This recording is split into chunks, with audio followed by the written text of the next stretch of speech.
हार्दिक स्वागत करता है, अभिनंदन करता है। बच्चों, एनसीईआरटी की पाठ्य पुस्तक आरो भाग 2 में हरिवंश राय बच्चन जी की कविता आत्म परिचय संकलित है। आत्म परिचय कविता जो कि उनके निशान निमंत्रण काव्य संग्रह में संकलित है।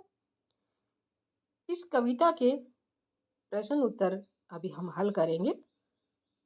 पहला प्रश्न हमारे सामने स्क्रीन पर है कि कविता एक और जग जीवन का भार लिए घूमने की बात करती है। यानी कि कविता में कवि कहता है कि मैं जग जीवन का भार लिए फिरता हूँ, और दूसरी ओर मैं कभी न जग का ध्यान किया करता हूँ। दूसरी ओर कवि कहता है कि मैं कभी भी जग का ध्यान नहीं करता। इस विपरीत से लगने वाली कथनी का क्या आशय है, ये प्रश्न हमारे सामने है। इसका उत्तर इस प्रकार होगा कि कविता में एक और जग जीवन का भार लिए घूमने की बात करता है कवि, तो इसका आशय मनुष्य की सामाजिकता से है। मनुष्य एक सामाजिक प्राणी है, इसलिए उसे सांसारिक दायित्वों का निर्वह करना पड़ता है, जैसे कवि कर रहे हैं। जीवन में सुख दुख दोनों ही आते हैं। मनुष्य को अनेक कष्टों का सामना करना पड़ता है, परंतु वह इस जीवन से अलग नहीं हो सकता। दूसरी ओर मैं कभी न जग का ध्यान किया करता हूँ। इसका आशय अन्य लोगों द्वारा की गई आलोचना से है। कवि इसे हृदयहीन तथा स्वार्थी मानते हैं। वे अपनी मस्ती में रहते हैं और जहां तक हो सके प्रेम बांटने की कोशिश करते हैं। ठीक है, चलिए अगला प्रश्न देखते हैं। इस कविता का दूसरा प्रश्न है, जहां पर दाना रहते हैं वहीं नादान भी होते हैं, कवि ने ऐसा क्यों कहा होगा? देखिए बच्चों, दाना का अर्थ बुद्धिमान और नादान का अर्थ नासमझ या मूर्ख होता है। दाना का अर्थ क्या है? जो बुद्धिमान व्यक्ति है, और नादान यानी कि जो मूर्ख या नासमझ व्यक्ति है। इसका आशय है कि जहाँ अक्लमंद यानी कि बुद्धिमान या समझदार रहते हैं, वहीं पर नादान या मूर्ख भी रहते हैं। ये दोनों ही समाज का हिस्सा हैं।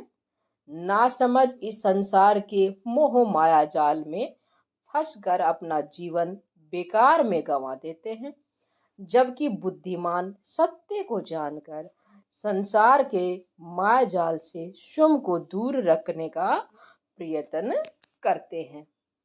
ठीक है, एक बार फिर से देखिए। दाना का अर्थ बुद्धिमान और नादान का अर्थ नासमझ या मूर्ख होता है। इसका आशय यह है कि जहाँ अक्लमंद या समझदार रहते हैं, वहीं पर नासमझ या मूर्ख भी रहते हैं। ये दोनों ही समाज का हिस्सा हैं।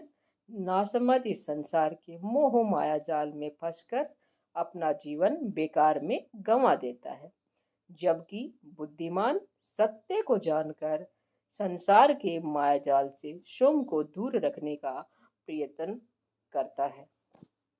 चलिए आगे बढ़ते हैं, और अगला है, मैं और जग और कहाँ का नाता। पंक्ति में और शब्द की विशेषता बताइए। क्या विशेषता इस और शब्द की? ठीक है, मैं और जग और कहाँ का नाता। इस पंक्ति में और शब्द कवि और संसार के संबंधों के अलगाव को दिखाता है। कवि का और संसार का जो संबंध है, उनके मध्य जो अलगाव है उसको दिखाता है और शब्द। कवि अन्य आदमी से अलग स्वयं को इस दुनिया के भौतिकवाद से दूर रखता है और खुद को इस जग से भिन्न समझता है। ठीक है, मैं और जग और कहाँ का नाता, इस पंक्ति में जो और शब्द है वो क्या बता रहा है? कवि और संसार के संबंधों के अलगाव, यानी कि उनकी मध्य जो दूरी है, अलगाव है, उसको दिखा रहा है। कवि अन्य आदमी से अलग स्वयं को इस दुनिया के भौतिकवाद यानी कि सुख सुविधाओं, संपत्ति, ऐश्वर्य से दूर रखता है और अपने आप को, खुद को इस जग से भिन्न समझता है।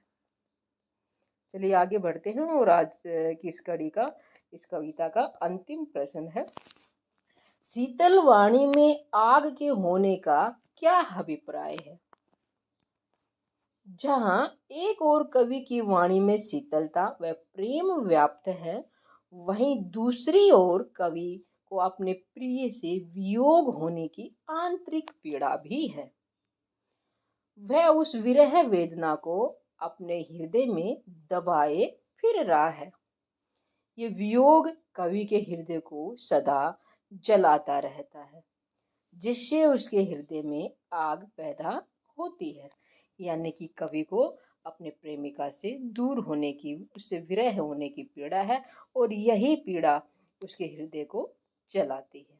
उम्मीद करती हूँ ये प्रश्न आपको अच्छे से समझ में आ गए होंगे और आप इनको बहुत अच्छे तरीके से याद करोगे। फिर मिलते हैं अगली कड़ी में, तब तक के लिए आप बने रहिएगा उर्मिला यादव हिंदी क्लासेस पर।